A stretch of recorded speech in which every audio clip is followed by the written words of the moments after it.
Hey everybody out there, this is Seto.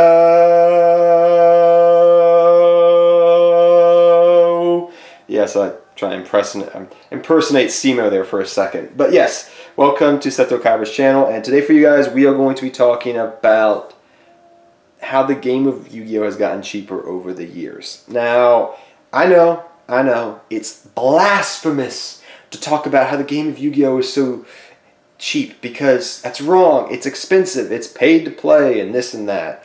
And granted, throughout the years I've talked about this, but honestly, when I've been doing these Yu-Gi-Oh videos about the history of Yu-Gi-Oh over the course of the last year, I've been noticing something as I'm going back through my memory bank. And I've been finding old magazines. I don't have one on me at the moment, looking at prices from when these cards came out, like Jinzo and things of this nature. And I'm looking at it, and I'm looking at, cards nowadays, and I'm like, the game of Yu-Gi-Oh has gotten a lot cheaper, really. And cards get reprinted a lot more faster than they used to, for the most part. Quasar and things of that's exceptions, but that was years ago now, actually, looking back on it. But most cards get their reprint, especially if they are meta-defining or relevant to the meta or a staple cards. Within a year, you know for certain it will get reprinted. Back in the day, that wasn't always the case now. So let's talk about this for a minute more in depth. How has the game of Yu-Gi-Oh gotten cheapened from when it began way back here to nowadays? How has it gotten cheaper overall?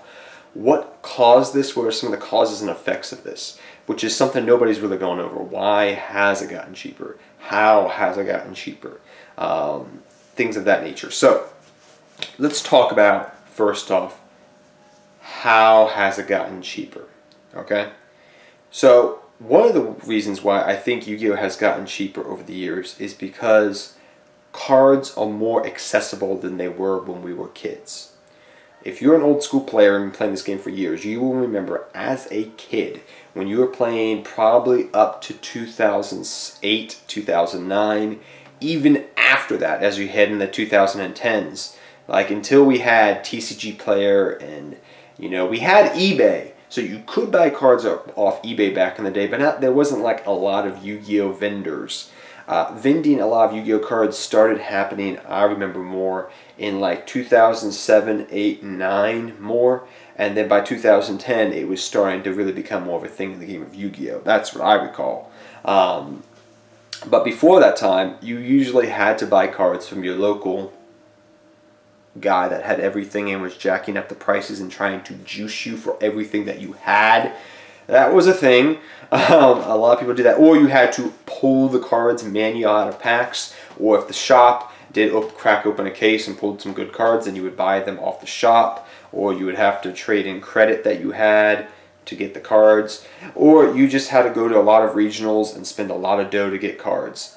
So back in those days, it was actually, from being a younger person, and I understand this, for a younger kid that is, 10 to 18 years old, Yu-Gi-Oh is expensive because you don't have an income. You don't have a money reserve that you can call upon and invest in cards and just pick out what you want to build and what you want to buy, because you don't have that money available. I get that. Especially if you don't even have that and you're just buying random packs and whatnot. You have to you have to build decks out of what you can grab, what you can get.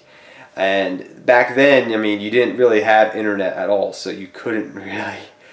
you had that dial-up connection still, and you had to give your friends like your IP address if you wanted to play dueling online. So yeah, give away your IP address and number to friends so you can play Yu-Gi-Oh online. Yeah, we don't do that anymore, right? Thank gosh.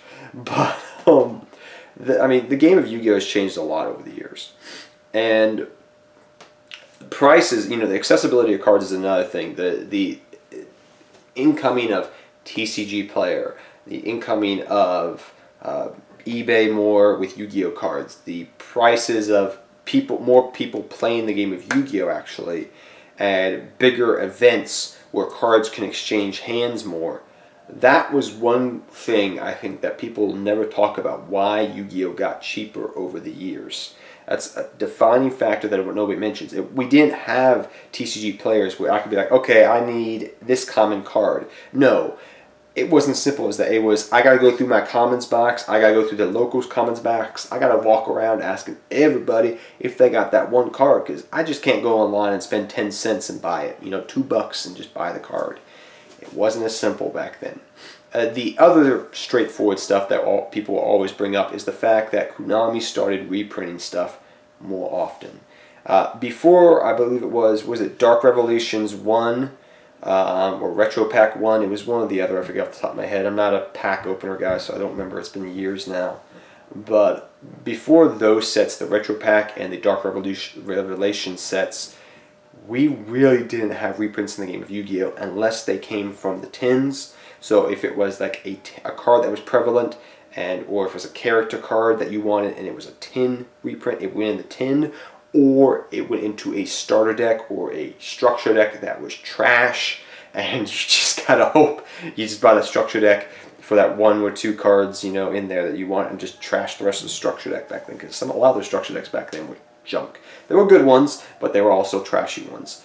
But that's what I'm trying to say here. Those were the ways. Reprints became a little bit more available back then, but they were still hard to come by cards. It wasn't as simple as, you know, like, you get these retro packs, and you got these Dark Revelation packs, and you would open them up, but if the card that you wanted was hollow, you had to open up a lot of packs to get those cards, because these sets were massive. They were bigger than the Megatins.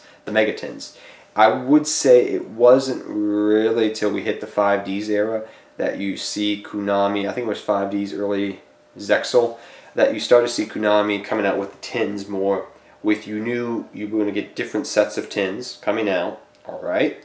And in these tins and in these special editions now, as well as the tins, I should have mentioned this, the special editions, you're going to get reprinted cards that are meta-defining. So like, for Star Strike, not Star Strike Blast, for I know, like, for the first, what was it, the one, Duelist Genesis, you had Eradicate Epidemic, which was a secret card that was a good reprint, and I think you had, I forget the other one, but that was like, you don't trust it, like they had a tin promo, they had a super reprint of Dark Arm Dragon, that was good.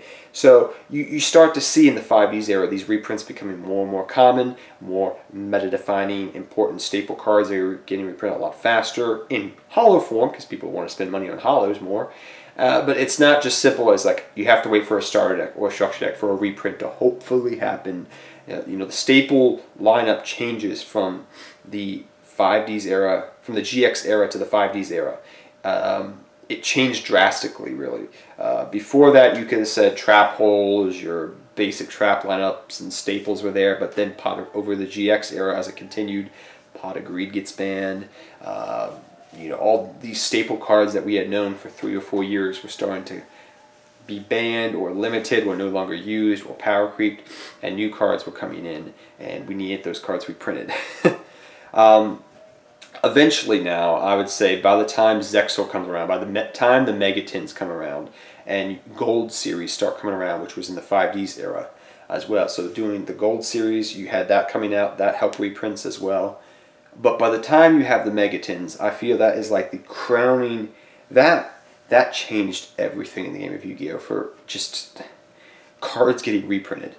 Because A, you were guaranteed most likely to get cards, promo cards, that were good. I mean, look at the ones we got last year. Pav Desires, everybody wanted that. Before that, Ghost Ogre, everybody wanted that. And before that, I mean, even though Odd Eyes was, the rarity looked awful, people wanted Odd Eyes still, right? People still wanted Odd Eyes Dragon because they, you know, before that, it was a little bit expensive. So you start to see that the tins become good. You start to get good reprints. Even in the Zexal era, like I said, this started a little bit earlier, because in the Zexal era, you had like the Dolka tins. Oh my gosh. What was it in those tins? You got like Tour Guide, Lagia, and Dolka tins. Oh my gosh. And then you had Rescue Rabbit in them. So you had Tour Guide, Rescue Rabbit, and what was it? Zimmighty,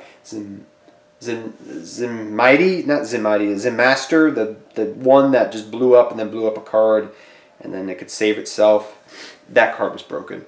But back then, that is. But you start to see this happening. And this past year, you had Battles of Legend along with the Megatins. So literally nowadays, it's changed where you know for a fact, even the show and jump promo cards nowadays, for the most part, you know that within a year or a year and a half, you're going to get those cards to you. You're going to get those cards reprinted, and the price will go down eventually. They're usually going to get reprinted in some type of set. Cards do not retain their value as much as they did back in the day. I've told people that are trying to invest in the game of Yu-Gi-Oh! If you did, you got to invest in the old stuff. The new stuff is not going to retain value right now. If you do, invest in cards that will have a long-term value. So good staple cards that are high rarity that in 3 to 4 or 5 years could still see some play because they're versatile in different formats. Those cards will retain value because they're the highest rarity and they're good. But staple, meta-defining, your Zodiac cards and things like that, they're not going to retain value. The exception to this rule, I would say, is the Necros, but that's because they came out of a special pack. Like, if you ever want to invest money in Yu-Gi-Oh!, invest in those special packs, not the main core sets. Main core sets do not retain value anymore. It's the special packs, your duelist packs, like Sphere Mode before it got reprinted and things of that nature. They take a while to get reprinted, and they retain value a lot more. And they're nostalgic cards that usually are in there, so they stay up in price a lot bit more. So that's a little tip if you like investing in Yu-Gi-Oh! Or if you're looking for stuff to pick up for long-term investments to hold on to. That's where the money's at. But for the most part, for playing competitively to what it was 6 years ago, even 5 years ago, 4 years ago, even 4 years ago, it is so much cheaper. It's retarded. You have easier access to cards. Cards get reprinted more faster. Cards get reprinted a lot more. You know, spending $10 on a card now is not a lot. Is a lot to some people right now. But back then, that was absurd. Like building structure decks to build a competitive deck was really different. But till next time, guys, take care. Have fun dueling. Good luck dueling. Like I end this video, I'm going to go to bed. I'm not feeling too good, but yeah, I feel like the game of Yu-Gi-Oh! Has just gotten cheaper, a lot cheaper over the years. But tell me your thoughts down below. What do you think are some of the causes, and how do you think it also has affected the game of Yu-Gi-Oh! Overall? I think it's made it more people play the game of Yu-Gi-Oh! Because it's cheaper now, for the most part. You know, granted, you have staple cards right now like that are expensive, but you know they're going to get reprinted eventually, and then you know they're going to go down in price, and that's when you're going to buy them, right? Yep. But till next time, guys, take care. Have fun dueling. Good luck dueling. And I'll see you guys next time. Take care, everybody.